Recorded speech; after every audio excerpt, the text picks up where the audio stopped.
Why does English feel so hard for Somali speakers? I've tried many times, but I always feel stuck. Why does English feel so hard? Englishku muxuu ugu muuqdaa mid adag? Why does English feel so hard? Englishku muxuu ugu muuqdaa mid adag? For Somali speakers, dadka ku hadla af Soomaaliga, yacni Soomaalida. In badan waan ku hadalnaa, maasha Allah. Intaan aqoonin aan ka hadlaynaa. Why does English feel so hard? Englishku muxuu ugu muuqdaa mid adag? For Somali speakers, dadka ku hadla af Soomaaliga. I have tried many times. Marar badan ayaan isku dayay. I have tried many times. Marar badan ayaan isku dayay. But I always feel stuck. Balse mar walba waxaan dareemaa cidhiidhi ama midaan baran karinba. But I always feel stuck. Balse mar walba waxaan dareemaa cidhiidhi oo yacni inaan baran karin camal. I used to feel the same way, honestly. But English is not hard. It's the method that makes it hard. I used to feel the same way, honestly. I used to feel the same way, honestly. Anigaba waxaan dareemi jiray sidaad hadda dareemaysid camal daacadaha markaan ka hadlo, okay? Waagaan Englishka baran jiray, dareenkaad hadda adigoo leedahay oo ah inuu Englishku adag yahay ayaan dareensanay daacadda markaan ka hadlo. But English is not hard. But English is not hard.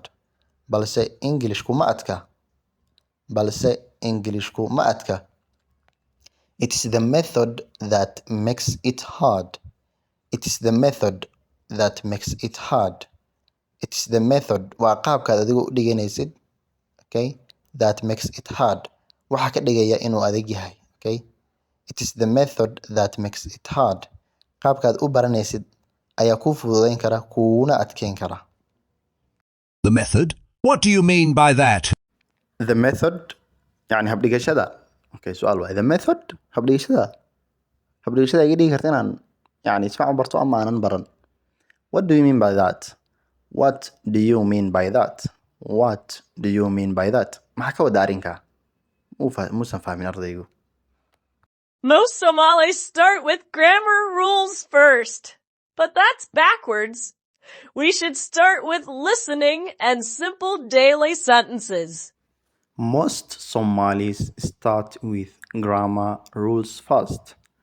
Most Somalis, Soomaalida inteeda badan, start with grammar rules first. Waxay ka bilaabayaan qaacidooyinka grammarka ama qaacidooyinka naxwaha ee Englishka ah. Ayay ka bilaabaan. Most Somalis start with grammar rules first. Soomaalidu inta badan waxay ka bilaabaan qaacidooyinka Englishka ah ee grammarka ah. But that is backwards. But that is backwards. Balse taasi waxay tahay sida la rabay si ka soo horjeeda. Okay? Gadaal ayay u socdeen. That is backwards. Taasi waxay tahay sida la rabay si ka soo horjeeda. We should start with listening and simple daily sentences. We should start with listening. Waa inaan ka bilaabnaa dhageysiga. And simple daily sentences. Iyo jumladooyin maalinle ah oo yaryar. Iska fudud. Waa inaan ka bilaabnaa. Markaan taa fahanno kadib waa inaan u gudubnaa grammarka. So you're saying I shouldn't worry too much about grammar at the beginning. So you are saying marka ma waxaad leedahay so you are saying marka adiga ma waxaad leedahay I shouldn't worry too much inaanan ka murgin in badan about the grammar at the beginning. Grammarka inaanan ka murgin in badan miyaad leedahay? So you are saying that I shouldn't worry too much about the grammar at the beginning. Marka ma waxaad leedahay ha ka murgin oo ha ka walwalin grammarka markaad bilowga tahay oo bilaabaysid. Yacni waxaad xoogga saartaa jumladaha yaryar. Exactly. Think about how we learned Somali. We listened first, then spoke, and grammar came later naturally. Exactly. Dhab ahaantii sida saxda ah waa sida marka waa saa sheegtay. Think about how we learned Somali. think about bal waxaad ka fikirtaa how we learned Somali sidaan aniga af Soomaali aan ku baranay bal ka fikir we listened first marka hore waan dhagaysanay oo yaraanta markaan yareen yani maan hadli karin balse waan dhagaysanayna oo kaliya then spoke kadibna waxaan bilownay hadal oo waan ku hadalnay and the grammar came later naturally and the grammar came later grammarka iyo qaacidooyinkana marka dambe ayay yimaadeen naturally si dabiici ah and grammar came later naturally grammarkana si dabiici ah ayuu isaga yimidba marka dambe That actually makes sense. No one taught me Somali grammar when I was a child. That actually makes sense. That actually makes sense.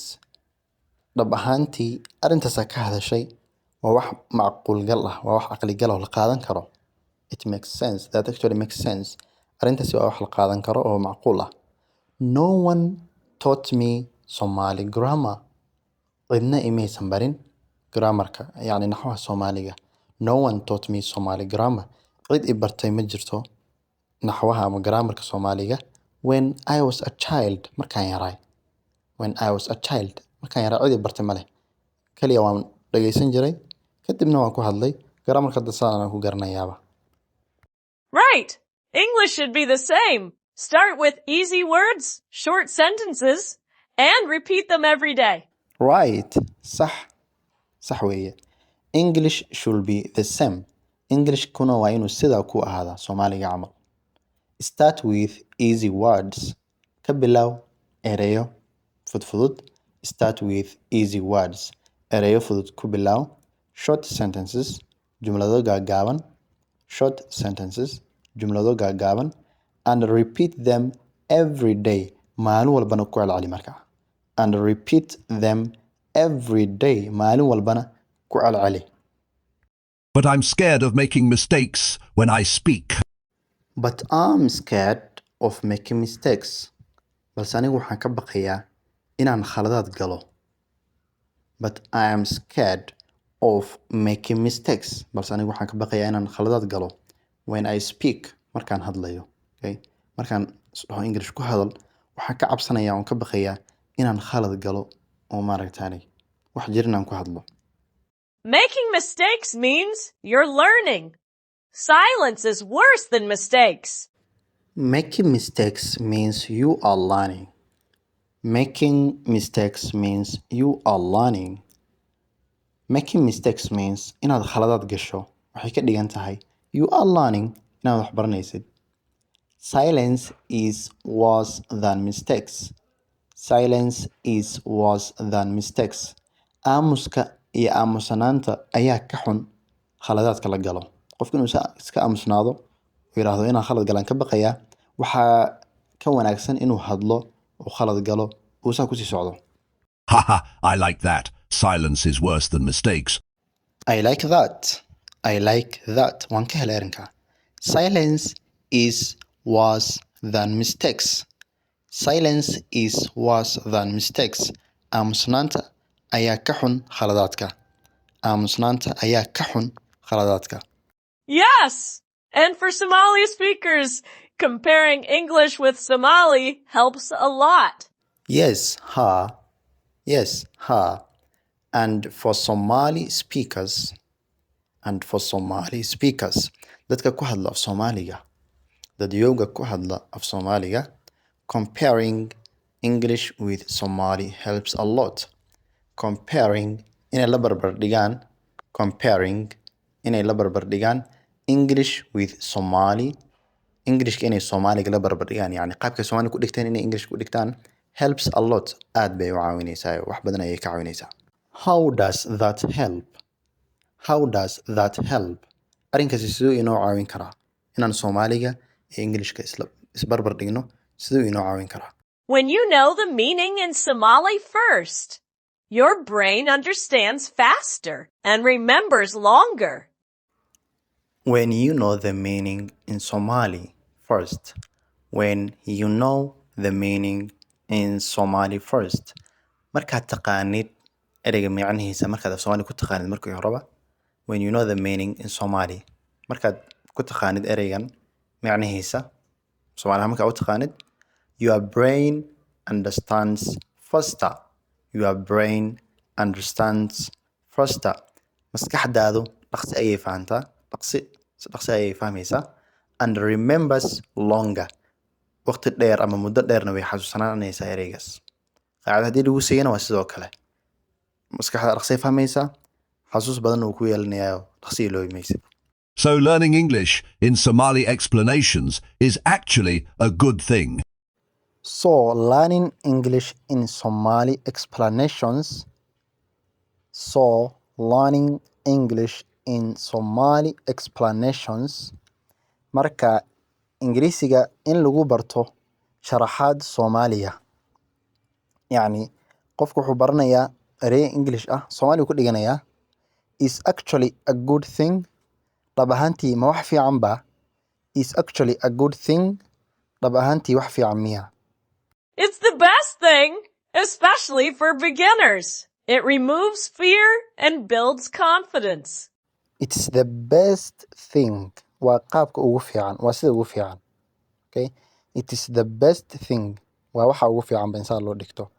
Especially for beginners, gaar ahaan ama waliba dadka barbaradka ah ee hadda baranaya. Especially for beginners. Waliba ama siiba dadka barbaradka ah. It removes fear and builds confidence. It removes fear and builds confidence. It removes fear.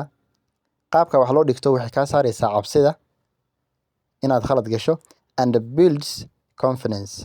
Waxaana sidoo kale helaysaa oo aad ka dhismaysaa dhanka kalsoonida. Kalsoonida ayaa dhismaysaa. Laana waa taqaanaa ereygan Soomaali ku taqaanaa, English inaad ku dhahdid kama baqaysid. Har markaa grammarka baranaysidna wuxuu yaa fahansan tahay ma baqaysid markaa. Kalsoonidaadana aad bay u dhismaysaa. I feel more confident already just talking about this. I feel more confident. Waxaan dareemayaa kalsooni badan already durbo. I feel more confident.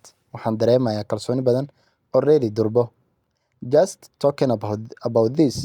Inaan arrinkan ka hadlo durbo waxaan dareemay markaan ka hadlo arrinkan kalsooni badan ayaan dareemay. Just talking about this. Durbo markaan arrinkan ka hadlay waxaan dareemay kalsooni badan. I'm proud of you. Learning English is a journey, and you've already started. I'm proud of you. I'm proud of you. Waa kugu faana, waa kugu faraxsana, waa kugu faana. Learning English is a journey. Barashada Englishku waa safar. Learning English is a journey. Barashada Englishka waa safar, luqad walba waa sida iyo wax kastoo la baranayo. And you have already started. Durbo waad bilowday adiga. And you have already started. Durbo waad bilowday adiga. Inshallah, this time I won't give up. Inshallah haduu Ilaahay raado weeyaan. This time I won't give up. Markan ma quusan doono, ma rajo dhigi doono. This time I won't give up. Markan maaragtay ma quusan doono oo ma rajo dhigi doono, ma rajo beeli doono. Inshallah, just be consistent. Even 10 minutes a day is enough. Inshallah haduu Ilaahay raado. Just be consistent. Just be consistent. Adigoo kaliya waxaad ahaataa mid joogteeya. Even 10 minutes a day is enough. Hataa 10 daqiiqo maalinkii way kugu filan tahay. Even 10 minutes a day is enough. Maalinkii 10 daqiiqo way kugu filan tahay.